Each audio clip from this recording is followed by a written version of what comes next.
75వ సంవత్సరం పుట్టినరోజు వేడుకలు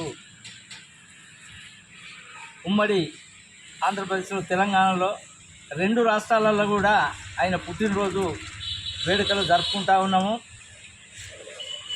ఏదైతే నేషనల్ ఫ్రంట్ చైర్మన్గా, తెలుగుదేశం పార్టీ జాతీయ నాయకునిగా ఎన్నో రాజకీయ సంక్షేమాలు వచ్చినా అవన్నిటిని ఎదుర్కొన్న మహానుభావుడు తెలుగుదేశం పార్టీ నాయకుడు.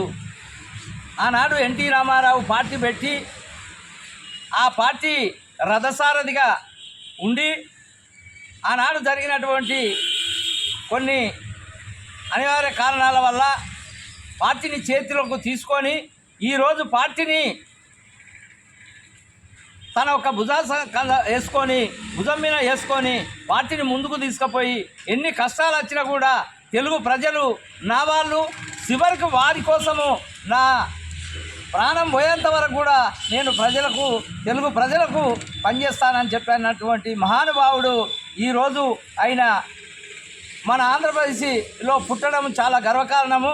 ఆయన ఇలాగే ఇంకా 10 కాలాల పాటు ఉండి ఈ తెలంగాణ కూడా అభివృద్ధి చేయడం కోసం పార్టీని బలోపేతం చేయాలని చెప్పని దేవుడు వారికి ఆయురారోగ్యాలు ఇవ్వాలని చెప్పని మేము కోరుకుంటూ సెలవు తీసుకుంటున్నాం.